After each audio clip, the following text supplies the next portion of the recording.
amadas ovelhas, a paz do Senhor Jesus Cristo. Hoje, dia 21 de setembro de 2025, estamos iniciando mais um culto. Vamos orar? Deus e Pai, coloco a minha, a Jandira, essa que está assistindo, ouvindo em Tua presença. Pedimos que o Senhor leve ao cativo nossos pensamentos de obediência a Ti, para que a gente não venha dispersar, também para que a gente possa absorver aquilo que o Senhor tem para nós. Na autoridade dessa dos altos céus, faça cair por terra toda a tentativa das trevas e dos homens de tentar impedir a realização deste culto, a transmissão deste culto, e deste culto chegar em quem o Senhor quer que chegue. Em nome de Jesus. Amém. Eu marquei o encontro com Deus neste santo lugar de oração. Teu amor é real, tua paz gozarei. Eu marquei um encontro com Deus. Vamos estar fazendo um pedido de oração. Você pode colocar o seu pedido em pensamento. O Senhor contempla, responde, segundo o querer dele, segundo a vontade dele. Neste momento também vou estar colocando de uma maneira especial minha mãe, o José Camilo, meu irmão, e o meu primo, o Eli, todos na área de saúde. O Senhor possa estar fazendo milagre. Nosso Deus é um Deus de milagre. Deus e Pai, coloque, Senhor, a oração que está sendo formulada por essa que está assistindo, ouvindo. Colocar o pedido de oração que está aqui nessa caixa que não foi respondido. Os pedidos de oração que está na minha mão direita aqui, ó Pai. Em especial a área da saúde da minha mãe, do José Camilo, e também do Eli, ó Deus. Opera, age, ó Pai. Faça um milagre, Senhor. Atua segundo o teu querer, segundo a tua vontade. Em nome de Jesus. Amém. Deus colocou no meu coração de abordar novamente um tema, e eu confesso que é um tema que bate muito comigo, tem muito a ver com a minha pessoa. A vida solitária de quem serve a Deus. Eu tive muita vida muito ativa, muito participativa, socialmente falando. Eu era católico praticante, participava de um grupo de jovens, muito grande por sinal. Tinha uma necessidade de marcar uma presença social, até mesmo no meio familiar desses colegas de grupo de jovens. Vim de uma família muito grande, muito numerosa, muito participativa, muito festeira, muito viagem. E eu realmente assim, eu senti um baque muito grande quando eu me converti. A partir do momento que eu me converti, eu passei a sentir essa vida solitária de quem serve a Deus.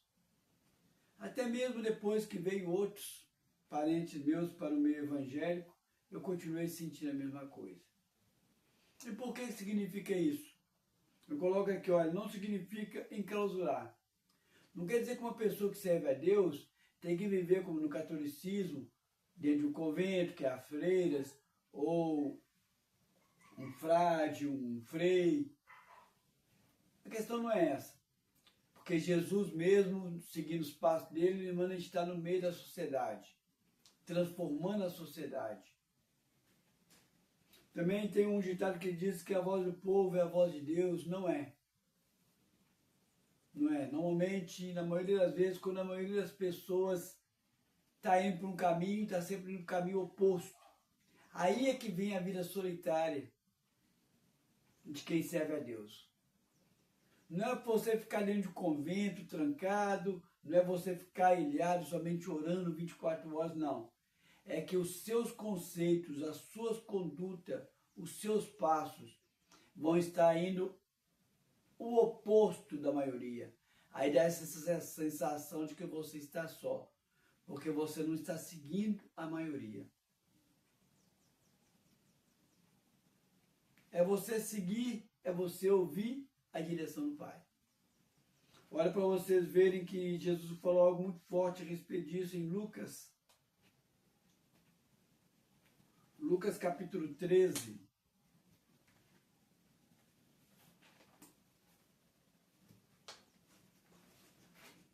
Lucas capítulo 13. Numa outra passagem fala caminho, fala porta. E aqui cita só porta, mas é porta e caminho na outra passagem. Lucas 13, 24, versículo 24 diz o seguinte. 13, 24. Lucas 13, 24 diz: respondeu-lhes: esforçai-vos por entrar pela porta estreita, pois eu vos digo que muitos procurarão entrar e não poderão. Na outro evangelho fala que largo é a porta que conduz à perdição e muitos irão por ela.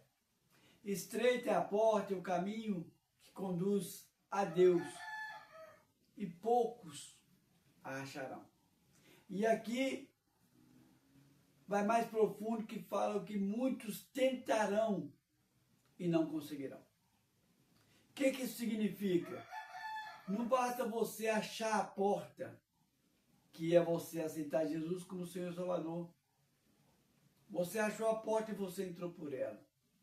Mas quando fala aqui nesse evangelho, que eu gosto de pegar por ele, é que fala muitos tentarão e não encontrarão. Por quê? Porque até mesmo no meio evangélico tem muitas pessoas que tentam ouvir Deus e não conseguem ouvir Deus.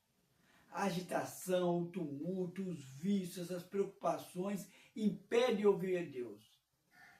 Uma vez numa célula, a Jandira falou que ouve Deus. Aí uma das pessoas falou assim: não, nitidamente ninguém ouve Deus. Você pode até ouvir o diabo, mas Deus não. Aí ela falou assim: mas está dando mais poder para o diabo do que para Deus? Ele conseguiu, ele já chegou a ouvir o diabo falando, mas Deus ele nunca ouviu. Pelo fato de ele nunca ter ouvido Deus falar, ele duvidou da Jandira ter ouvido Deus falar. Aí eu falo assim: mas vem cá, você está dando atribuição forte para o diabo e não para Deus? Ele calou e cessou. Tem muitas pessoas no meio evangélico que não conseguem ouvir Deus, que não conseguem ouvir a direção de Jesus, do Espírito Santo atuante. Mas muitos ouvem, mas não conseguem seguir. Por isso que Jesus falou o seguinte assim: olha, muitos não conseguirão. O que eu quero dizer isso?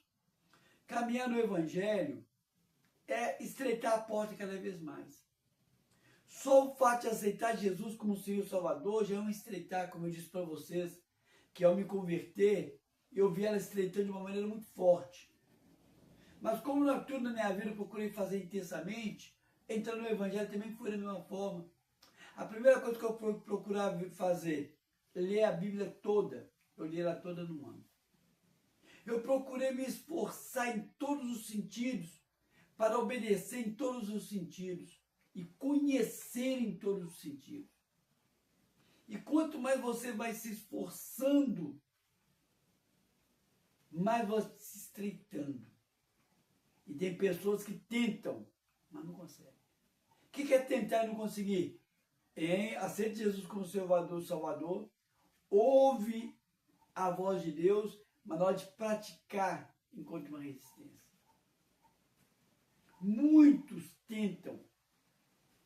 Mas quando você começa a traçar esse caminho, de entrar por essa porta, por esse caminho, Você vai começar a se sentir solitário, porque só o ato de aceitar Jesus como Senhor e Salvador, você vai ficar em oposição ao mundo, aos seus parentes, às pessoas, colegas. E quando você entra para o Evangelho, que você começa a aprofundar, vai estreitando, você vai começar ficando sendo ET, até de crente. A palavra de Deus diz o seguinte: escândalo para os gentios, loucura para os judeus. Transferindo para o meio evangélico, escândalo, não, loucura para os gentios, escândalo para os judeus. Transferindo para o meio evangélico, você diz o seguinte assim, olha, loucura para quem está no mundão que não aceitou Jesus como Senhor e Salvador. E escândalo para aqueles que estão no meio evangélico. Por quê? Porque eles vão se escandalizar com coisas que o Senhor pediu para você fazer. Ao ponto de falar assim, não, isso não é Deus, não. Os próprios judeus falaram que Jesus agia movido por Beelzebul, maiorão dos demônios. E tem muitos crentes que vão virar para você e falar com você, você não está agindo pelo mover do Espírito Santo, pelo agir de Deus, você está agindo pela sua cabeça, ou você está agindo movido por demônios. Por quê? Porque você está indo contra a multidão, até mesmo a multidão evangélica. Aí você vai sentindo que a sua vida vai ficando estreita. Não é um estreito de relacionamento. Você pode estar numa multidão de pessoas, mas é estreito de posicionamento, de entendimento, de conhecimento. Você vai pensando o seguinte, assim, olha, poucos que pensam igual eu, poucos que obedecem igual eu, poucos que agem igual eu. Olha para vocês verem alguns exemplos aqui. Está aqui em Números, que é o caso de Moisés. Moisés ele estava cercado de líderes, cercado de pessoas. Josué era auxiliar dele, Miriam era profetisa, Arão era sacerdote, tinha que era um líder, existiam vários líderes tribais, existiam líderes de guerra, existia um montão de liderança. E mesmo assim, olha o que ele fala aqui em Números. Números 10 e 11. Números, capítulo 10. Números, capítulo 10, versículos 10 e 11. Números 10. Não, número 11, capítulo 11. Número capítulo 11, versículos 10 e 11, diz o seguinte: então Moisés ouviu chorar o povo por famílias, cada um à porta da sua tenda, e a ira do Senhor grandemente se acendeu, e pareceu mal aos olhos de Moisés. Disse Moisés ao Senhor: por que fizestes mal ao teu servo? E por que não achei favor aos teus olhos, visto que puseste sobre mim a carga de todo este povo? Ele sentiu o peso de todo o povo sobre ele. O que isso significa? Ele se via solitário na missão. Por mais que ele tivesse líderes ao redor dele, por mais que Josué fosse um auxiliar que futuramente iria substituir, por mais que Miriam fosse profetisa, por mais que Arão fosse o sacerdote, ele continuava sentindo que estava só carregando aquela farda. Olha, tanto é que você vai ver aqui no 12, capítulo 12, versículo 8. Olha o que Deus fala com Moisés e Arão. 12, versículo 8 diz o seguinte: boca a boca falo com ele, Moisés, claramente, e não por enigma, pois ele vê a forma do Senhor. Como, pois, não temeste falar contra o meu servo, contra Moisés? Os próprios irmãos de Moisés, Miriam e Arão, pessoas líderes notórios, se posicionaram contra. que quer dizer que Moisés realmente se sentia só nadando contra a correnteza. Até aqueles líderes mais próximos, que é parente dele, se opuseram a ele. E olha só para você ver que essa posição, ela pode ser pessoal. Mas olha o que Josué fala em Josué, capítulo 24, versículo 15. Livro de Josué, capítulo 24, versículo 15. Fala para o povo mundano, não, para o povo judeu. É como se nós aqui estivesse falando para os crentes. Não para o mundão, mas falando para aqueles de casa. Ele fala o seguinte assim, 24, 15. Porém, se vos parece mal servir ao Senhor, escolhei hoje a quem servireis. Se aos deuses que serviram vossos pais, que estavam da além do Eufrates, ou aos deuses dos amorreus, em cuja terra habitais, eu e a minha casa serviremos ao Senhor. Ele estava falando para crente, olha, vocês vão seguir os deuses que seus pais seguiam, os deuses, a mania, você vai fazer como o pessoal fazia antes de você se converter? Ou essas coisas novas que estão surgindo no meio da igreja agora, que aqui, ó, ou é os deuses que seus pais serviam, ou os deuses dos amorreus. Seria o quê? Você está convivendo hoje com situação nova, coisas novas. Você vai aceitar seguir esse desviar moderno? Uma coisa eu digo para vocês, eu e minha casa serviremos ao Senhor. O que ele quer dizer aqui? Pode você, como família, se tornar oposição a todo meio evangélico, ou se tornar oposição a todo mundo, mundano, e você como família se sentir solitário. A sua congregação inteira, 100, 200, 100, 1000 pessoas, e vocês conseguirem ter uma coesão muito grande de obedecer ao Senhor, e ganha muita porretada, muita paulada de outras congregações, de outras denominações, porque você está ouvindo o Senhor e eles querem não ouvir.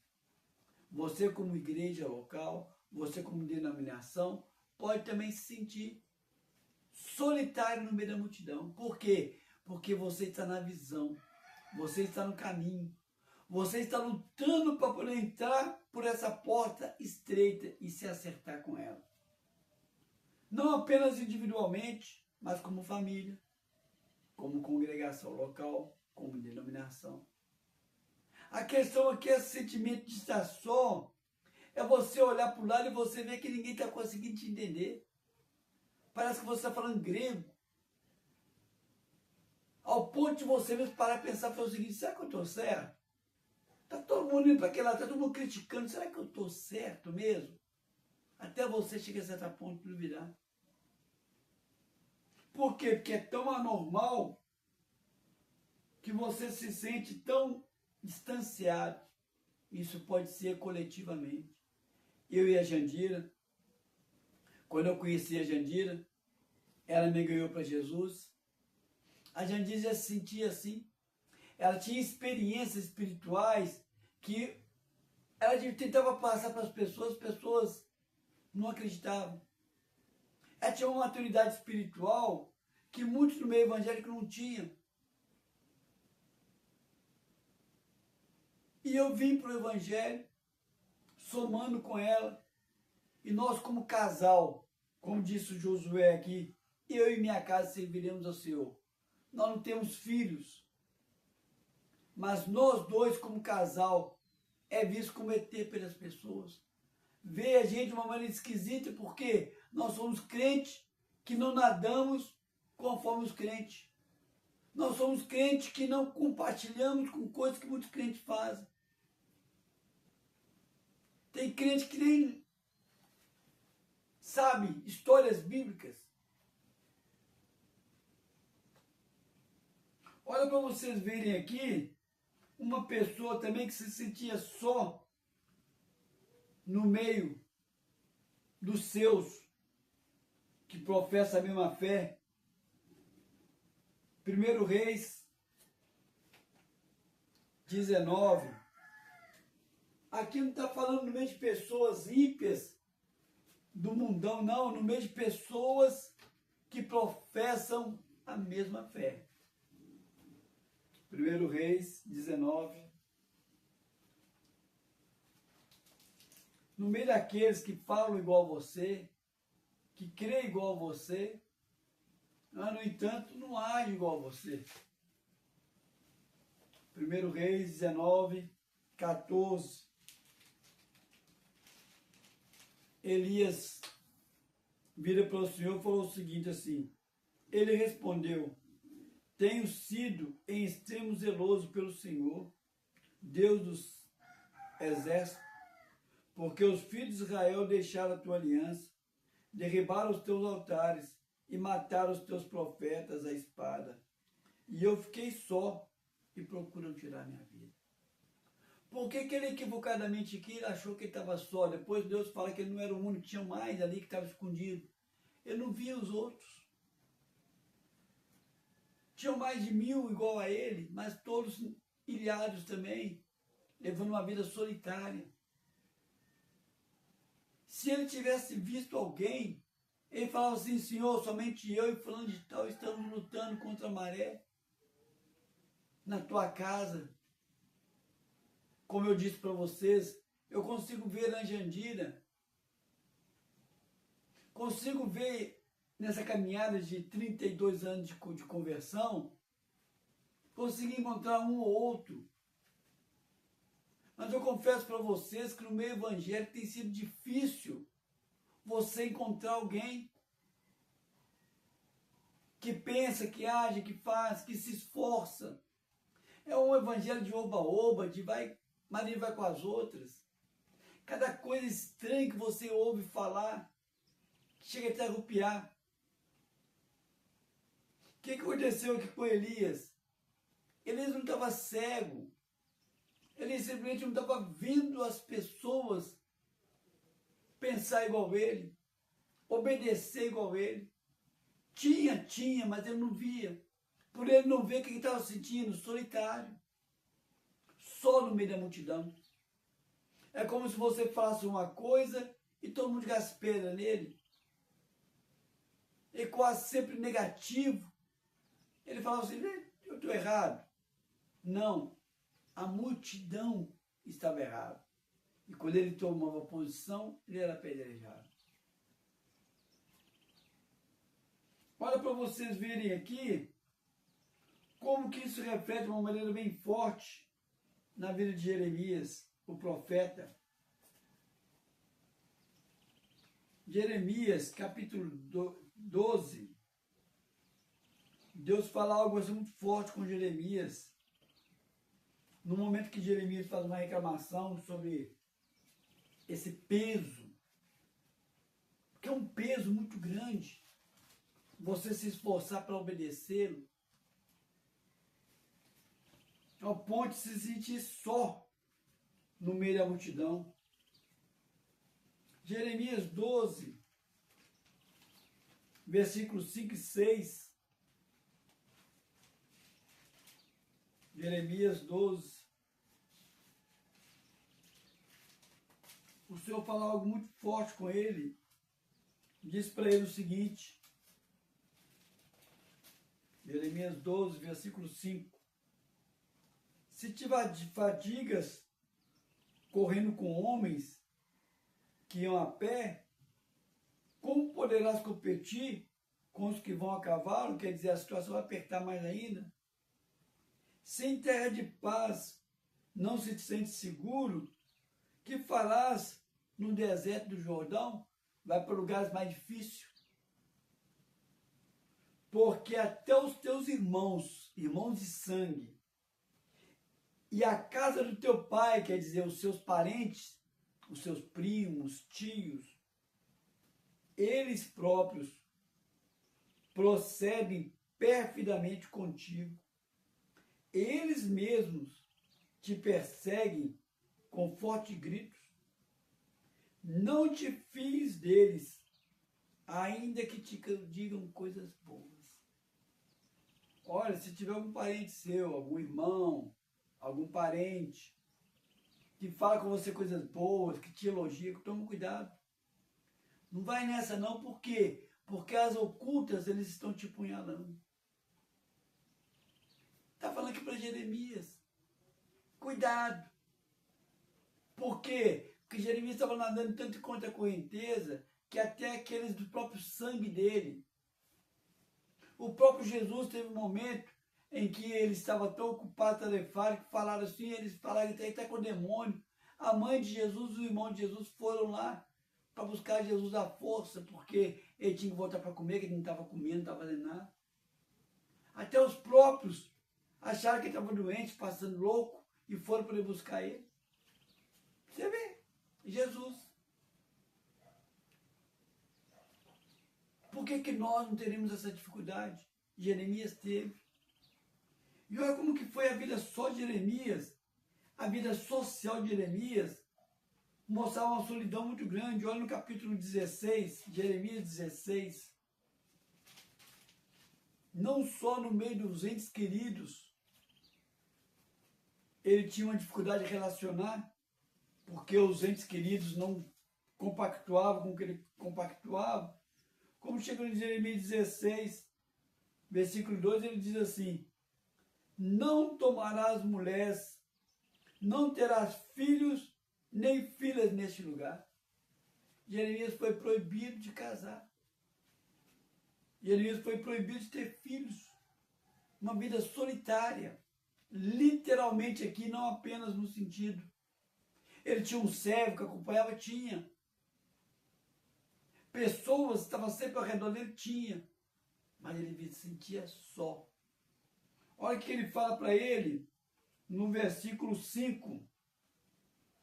Porque assim diz o Senhor, não entre na casa do luto, não vás a lamentá-los, nem te compadeça deles. Não vai condoer-se, não vai. Aí as pessoas vão, mas por que Jeremias não vem em enterro? Deus mandou ele não ir na casa, nos lugares onde que tem luto. Ele não podia ser igual àqueles.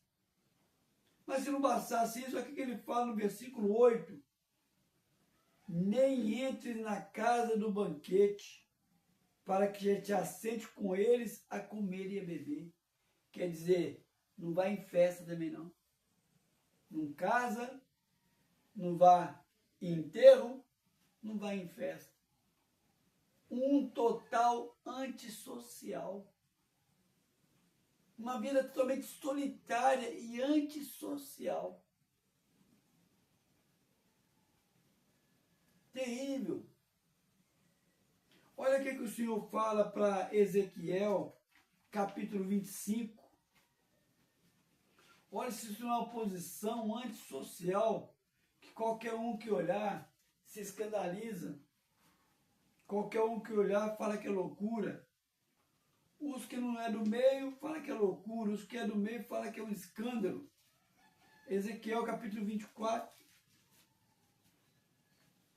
Ah, tá, não vou na casa do banquete, tudo bem. Ah, não vou onde tem luto, tudo bem, mas onde tem luto da própria casa? Nos seus? Aí é demais. Olha o que ele falou aqui. A ordem que ele deu para Jeremias, não ir onde tem luto. Agora a ordem que ele deu para Ezequiel. 24:15. Veio a minha palavra do Senhor dizendo: Filho do homem, eis que, às súbitas, tirarei a delícia dos teus olhos, mas não lamentarás, nem chorarás, nem te correrão lágrimas. Geme em silêncio as ocultas. Não faças lamentações pelos mortos. Prende o teu turbante, mete as tuas sandálias nos pés, não cubras o bigode, quer dizer, não faz nada que socialmente o pessoal faz. Não comas o pão que te mandam. Falei ao povo pela manhã, e à tarde morreu a minha mulher. Na manhã seguinte, fiz segundo me havia sido mandado. Jeremias foi proibido de ir em velórios. Ezequiel foi proibido de realizar, socialmente falando, o velório da própria esposa. Lamenta em silêncio. Socialmente falando, age como se não tivesse viúvo. Socialmente falando, age como se a sua esposa não tivesse morrido, quer dizer, se nem tivesse se casado. Como se você fosse uma pessoa solteira. Isso é algo tão assim abominável à sociedade que indagaram ele e falaram, mas o que está acontecendo? Ele foi proibido de velar a própria esposa. E ainda fala algo incrível, a sua delícia.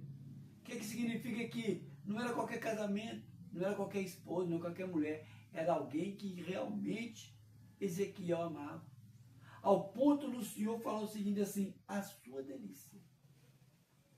Eu e a Jandir, nós fazemos tudo junto.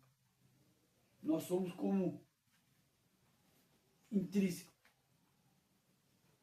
Quando eu conheci ele, eu tinha 29 anos de idade. A minha responsabilidade, o meu interesse por ela fez com que, antes mesmo de casasse, eu tivesse uma responsabilidade para com ela como casado. E nós fizemos muita coisa junto antes de casar. Projetos, mas depois de casar é direto. Praticamente, muitas vezes trabalhamos junto, mas quando eu trabalhava fora, ela trabalhava fora, a gente tinha sempre... O que significa? 32 anos de casado. E eu conheci ela aos 29 anos de idade, eu tenho mais caminhada com ela, tenho mais história com ela junto do que com toda a minha parentela. Que com a minha parentela eu caminhei até os 29. Do que com qualquer outro amigo. Assim é que eu imagino o relacionamento de Ezequiel com a mulher dele. Ao ponto que o Senhor falou o seguinte, vou te tirar a sua delícia. Vou tirar de você aquela que te dá razão para viver. E eu te proíbo de manifestar publicamente, de chorar, de lamentar. Qualquer um vê Ezequiel aqui como um louco. E ele se sentia um solitário no meio dessa multidão, porque mesmo cercado de pessoas, ele estava na obediência ao Senhor. Outra pessoa também que tem uma manifestação clara também de sofrimento, está aqui, Paulo. Atos. O Senhor profetizou para Ananias como que seria Atos. O Senhor profetizou para Ananias como seria a vida de crente de Paulo. Atos capítulo 9, uma profecia que realmente se cumpriu. Lógico que Jesus falou, lógico que se cumpriu, né? Ó, Atos capítulo 9, dos versículos 13 ao 15,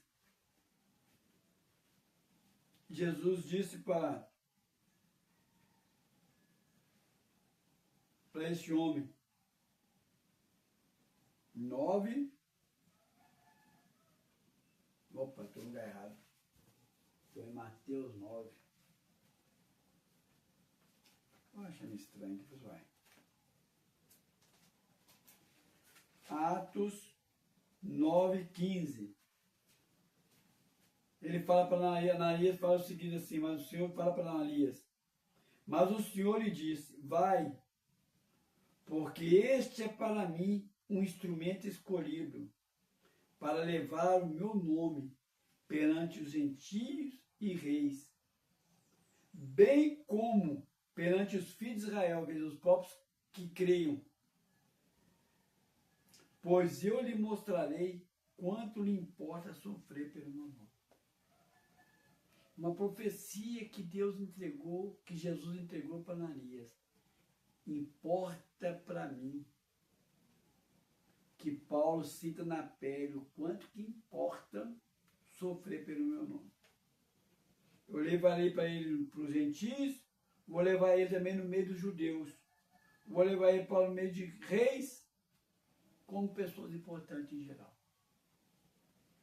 Quer dizer que Paulo levou uma vida tão sofrida que ele levou uma vida de solidão. Quem vai querer acompanhar alguém que sofre tanto?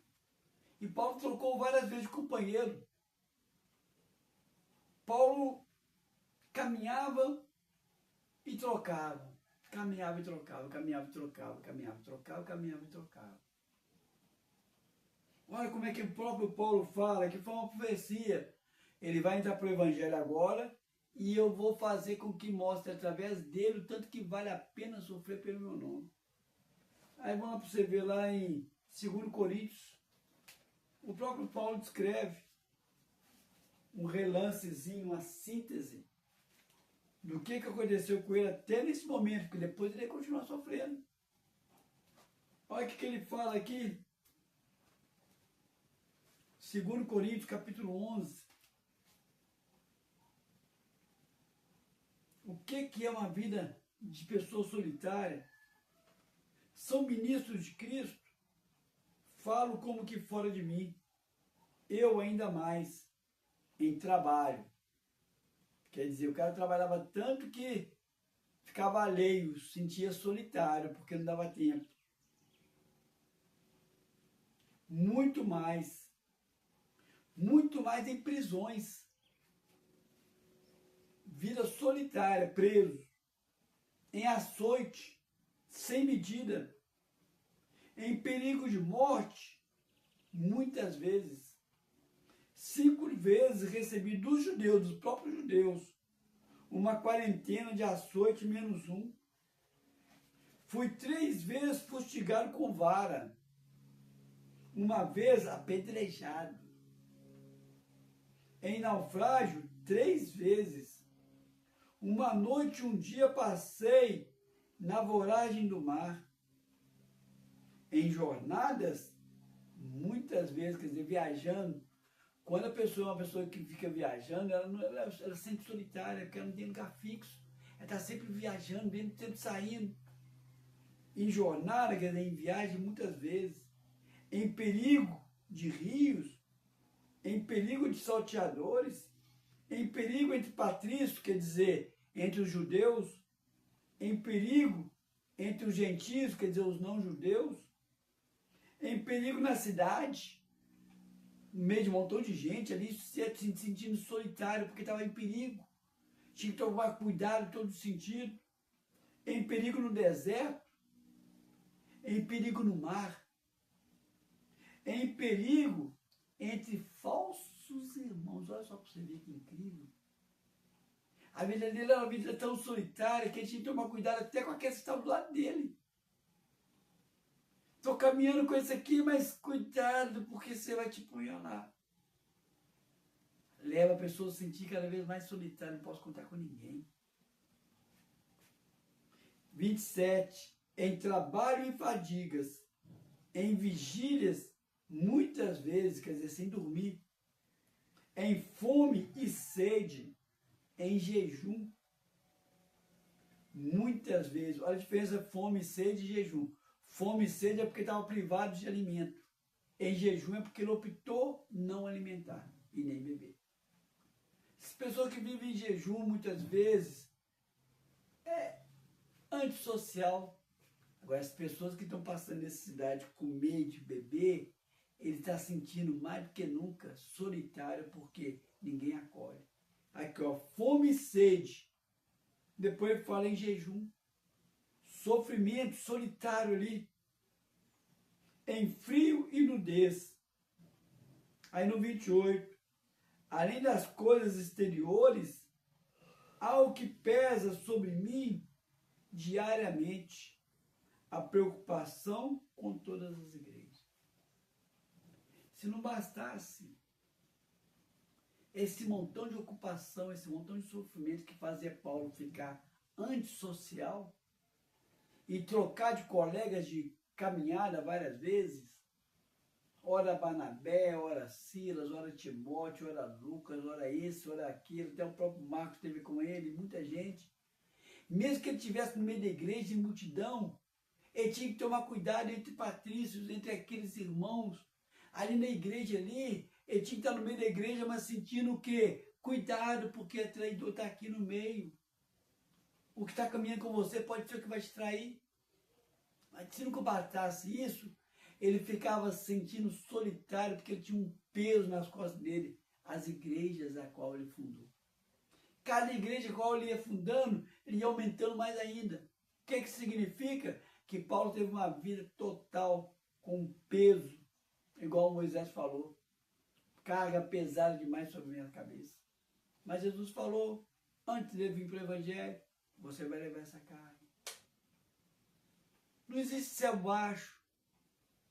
Não existe urubu branco, como o pessoal diz. Onde você estiver, você vai levar a sua carga. Porque aprove a mim mostrar para todo mundo tanto que vale sofrer pelo Evangelho. Onde Paulo ia, não tinha para ele tempo bom, era só tempo difícil, só luta.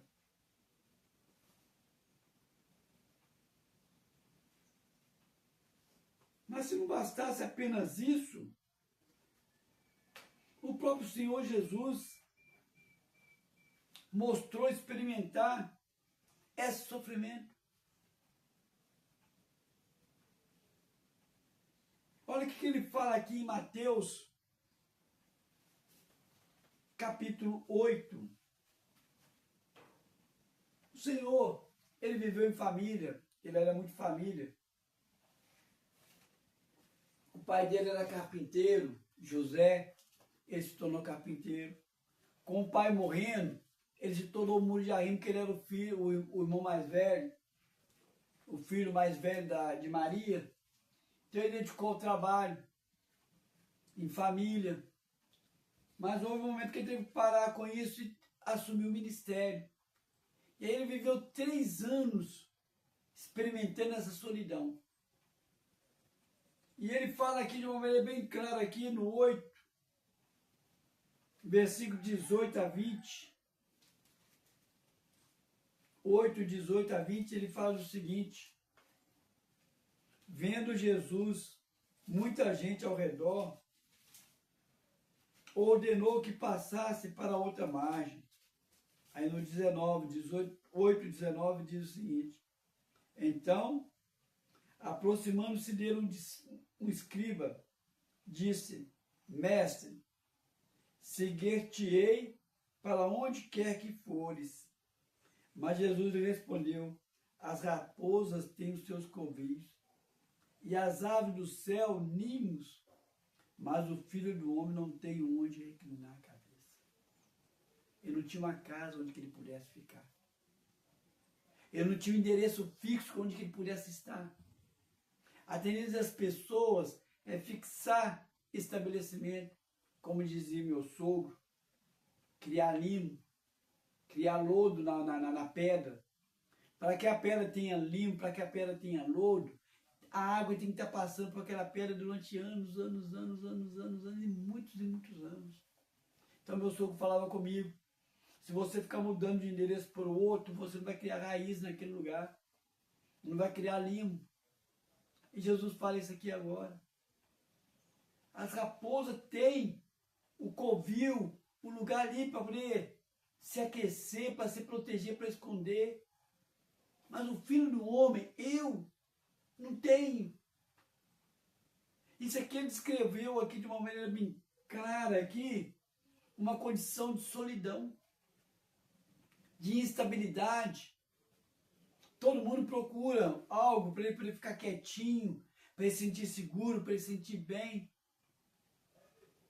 para criar limo, para criar raiz, para estancar, falar assim, daqui eu não saio, isso aqui é meu. As pessoas viram assim, eu moro aqui há 60 anos, eu vi aquilo acontecendo, eu vi aquilo fazendo. Ele se torna um entendedor do lugar. Aí você vem para o Evangelho, o que Jesus fala? O que é nascido do vento, do Espírito, é como o vento, não sabe de onde vai nem para onde vem. Jesus quis dizer isso. A raposa tem endereço fixo, eu não. Eu sou como o vento, não sei para onde vai nem para onde vem. Assim é todo aquele nascido do Espírito. Uma das características fortes e solitárias daquele que obedece a Deus é essa. Ele não vai fazer igual aos outros, ter um emprego fixo, pode até ter. Ele não vai fazer igual aos outros, ter um endereço fixo, pode até ter. Ele não vai fazer igual aos outros, ter uma opinião fixa. Ele vai mover conforme o Espírito Santo agir. Aí aqueles que têm um pensamento fixo, aqueles que têm um endereço fixo, aqueles que têm um emprego fixo, vai começar a questionar. Por que você está andando contra a correnteza? Não estou falando para você que é proibido você ter sua casa, você ter seu emprego, um emprego a vida inteira, não. Só simbolicamente.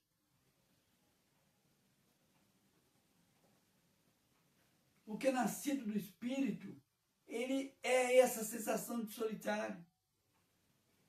Olha para vocês verem como que ele refletiu isso bem claro em Mateus 26.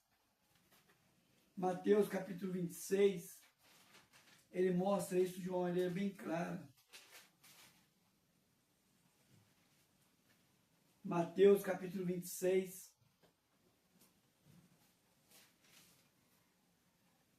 dos versículos 36 a 45. Jesus é Getsemane. Ele diz o seguinte: em seguida, foi Jesus com eles a um lugar chamado Getsemane e disse aos discípulos: assentai-vos aqui, enquanto eu vou ali orar. Deixou o povo no canto, porque ele, como vivia solitariamente, ele ia retirar. E várias vezes Jesus saiu sozinho, ficou a noite inteira sozinho. Mas o peso estava tão grande que aquele que ele fez aqui no 37, e levando consigo a Pedro e aos 2 filhos de Zebedeu, começou a entristecer-se e angustiar-se. Ele sempre orou sozinho, porque ele sempre viveu uma vida solitária. Mas dessa vez ele falou o seguinte: assim, eu vou, deixo os discípulos no caminho, mas vou levar comigo 3. Aqueles 3 que mais caminhavam com ele: Pedro, Tiago e João. Aí o que acontece aqui no 38? Então lhes disse: a minha alma está profundamente triste até a morte. Ficai aqui e vigiai comigo. Não deixa eu me sentir só. Adiantando-se um pouco, prostrou-se sobre o seu rosto, orando e dizendo: meu Pai, se possível, passa de mim este cálice. Todavia não seja como eu quero, e sim como tu queres. E voltando para os discípulos, achou-os dormindo, e disse a Pedro: então, nem uma hora pudestes vós vigiar comigo? Ele contando com aqueles 3. Ele contando com os 3 para estar intercedendo. Enquanto ele orava, estava intercedendo em oração. Ele volta e pega a pessoa dormindo. Já viu isso acontecer em vigílias, em campanha? Aí ele fala no 31, vigiai e orai, para que não entre em tentação. O espírito, na verdade, está pronto, mas a carne é fraca. Tornando a retirar-se, orou de novo, dizendo: meu Pai, se não é possível, passar de mim este cálice, sem que eu beba, faça a tua vontade. Aí que ele fala, no 43, e voltando, achou-os outra vez dormindo, porque o seu sono estava pesado. Deixando-os novamente, foi orar pela 3ª vez, repetindo a mesma palavra. Ele voltou lá para ver se os amigos estavam ali orando. Ele encontrou eles dormindo. Só que dessa vez ele não acordou eles, não. Ele ficou tão chateado que ele já tinha alertado: gente, ora comigo, vocês estão dormindo, não podem ficar uma hora. Foi lá, quando ele volta, olha eles dormindo de novo. Aí que ele sentiu a solidão tomando conta. Por quê? Porque pela segunda vez ele vê que estava sozinho na oração. Aí ele volta. Cadê? Repetindo as mesmas palavras. Então, voltando para os discípulos, disseram: ainda dormis e repousais? Depois da terceira vez. Eis que é chegada a hora, o Filho do Homem está sendo entregue nas mãos dos pecadores. Levantai-vos, vamos. Eis que o traidor se aproxima. Ele por 3 vezes foi procurar aqueles que era para estar ele juntamente com ele intercedendo. O que ele fez? Enquanto eles dormiam. Esses 3 que acompanhou ele sempre esteve orando sozinho. Dessa vez ele sentiu necessidade de estar orando junto. O que ele sentiu? Só, solitário. Mas ele mostra para nós aqui uma solidão que nós também já sentimos muitas vezes. Ele sentiu só no meio da multidão. Ele sentiu só buscar aqueles que estavam com ele para poder orar junto com ele. Mas olha uma outra solidão que ele sentiu aqui também, que a gente sente muitas das vezes, capítulo 27. Essa solidão, ela tem muito a ver com a caminhada de quem obedece a Deus, de quem é servo, quem quer servir a Deus. Mateus 27. Vai dizer que você nunca sentiu essa solidão aqui, a da mais terrível de todas. 27, versículo 45 e 46. Mateus 27, 45 a 46. Diz o seguinte: desde a hora sexta até a hora nona, houve trevas sobre toda a terra. Por volta da hora nona, clamou Jesus em alta voz, dizendo: Eli, Eli, lama sabactani, que quer dizer: Deus meu, por que me desamparastes? Outra versão fala: por que me abandonastes? Quantas e quantas vezes aí na caminhada você orou, e a sensação que você tem é que Deus te abandonou. A sensação que você tem é que Deus desistiu de você. A sensação que você tem é de que Jesus está dormindo no barco e não se preocupa com você. Como os discípulos mesmo disseram: não preocupas com que pereçamos. O próprio Senhor Jesus sentiu isso na hora em que ele estava ali na cruz. Algo tão solitário que ele falou: por que, Senhor, me abandonou?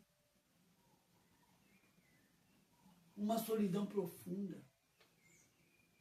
A solidão é uma marca que fica na vida de todos aqueles ou aquelas que ouvem Deus, mas mais importante ainda, que depois de ouvir Deus, obedece a Deus. Por quê? Porque Jesus vai pedir para você coisas tão difíceis que a multidão vai te isolar. A própria mãe e os irmãos de Jesus achou que ele estava louco, foi lá buscar ele. Você imagina só, os irmãos e a mãe de Jesus pegando Jesus pela orelha, cheio de gente ali, recebendo milagre, coisas acontecendo, e lá buscar pela orelha para levar para casa para comer. Tratando ele como... porque não entendiam. E chega num momento que ele sente que até os mais próximos o abandonam. Mas está no momento que ele sente que até o próprio pai o abandona. Tem hora que a gente está orando aqui assim, a gente está orando e fez assim: gente, eu estou fazendo um monólogo. Deus não está me ouvindo? Eu estou falando comigo mesmo. Eu estou só no meio da multidão. Eu estou perdido. É uma marca daqueles que estão tentando buscar acertar o caminho, que está cada vez mais aquele estreito, ao ponto de você até perder respiração. Mas vale a pena. Por isso que Jesus falou que poucos entrarão por esse caminho e mais poucos ainda acertarão esse caminho. Para você poder trilhar esse caminho, que é apertado, mas que vale a pena, a primeira coisa que tem que fazer é aceitar Jesus como Senhor e Salvador. A porta que você tem que achar é Jesus. Ele fala, eu sou a porta das ovelhas. Aquele que vem a mim, de maneira nenhuma lançarei fora. Para você poder trilhar esse caminho de obediência a Deus, Jesus falou, eu sou o caminho, a verdade e a vida. Ninguém vai ao Pai a não ser por mim. Quer alcançar Deus, quer conhecer Deus, quer ir para o céu, tem que ser através de Jesus. E lá, o Senhor fala na palavra, em Romanos, que é somente confessando com a boca e crendo com o coração. Te convido agora, faça esse apelo a ti, aceita Jesus como Senhor e Salvador, de uma maneira consciente e livre. Olha após mim, eu falo o meu nome, você fala o seu. Diz, eu, Carlos, falo o seu nome, reconheço que muitas vezes, por pensamentos, por palavras, por atitudes e até por omissão, eu entristeci o coração de Deus. Por isso peço perdão agora. Também reconheço que eu não consigo conduzir minha própria vida, quanto mais ser espelho para as pessoas que eu amo. Por isso eu coloco a mim, tudo que eu tenho, todos que eu amo, aos teus pés, para o Senhor fazer o que o Senhor bem quer. Também peço que o Senhor escreva meu nome no livro da vida.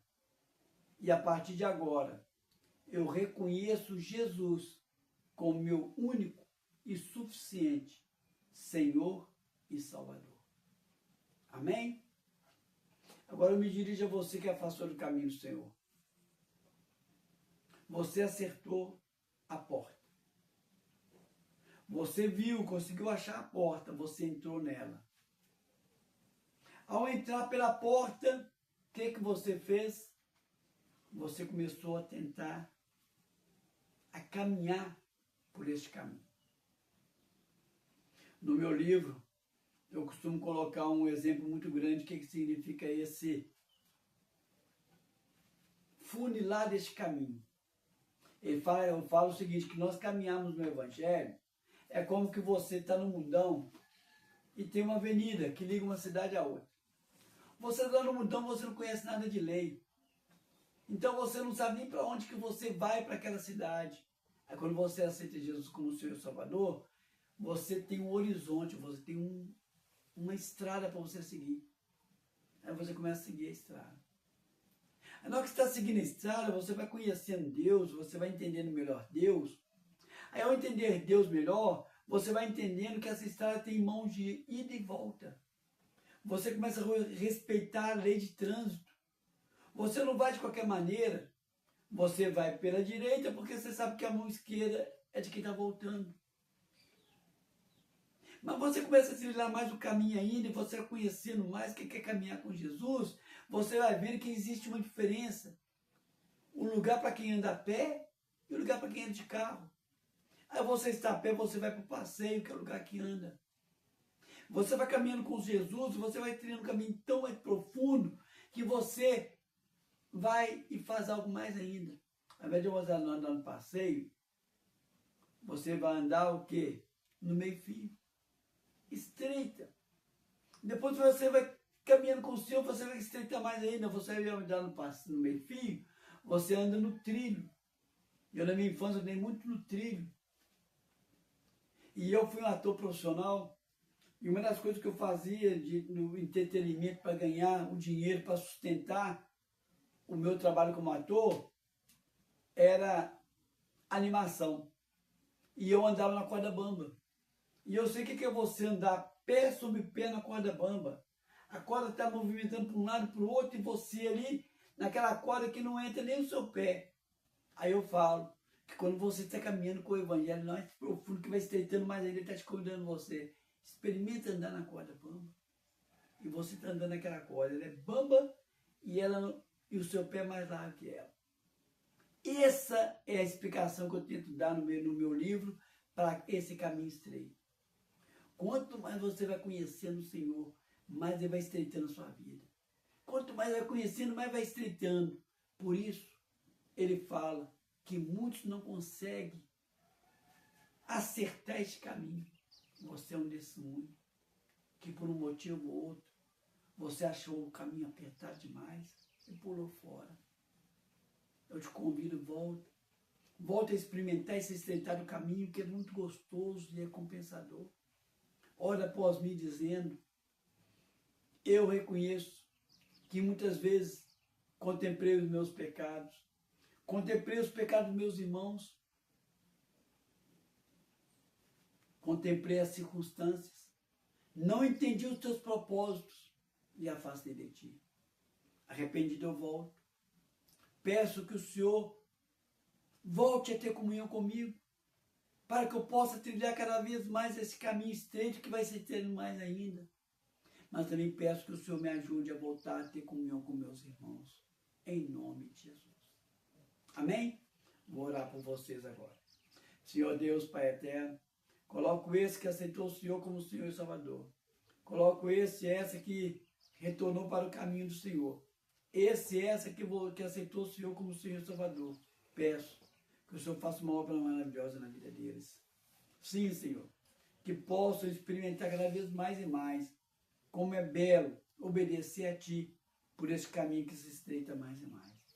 Ser com eles, Senhor, em nome de Jesus. Amém? Convido você, domingo que vem, se o Senhor assim permitindo, novamente estarmos aqui para poder estar realizando a bênção apostólica. Vou estar agora orando. Deus e Pai, na autoridade que tu me deste do alto dos céus, como embaixador do Senhor aqui na terra, eu determino que eu, a Jandira, esse e essa que está assistindo, ouvindo, tenhamos uma semana mais que abençoada, em nome de Jesus. Amém, amém e amém.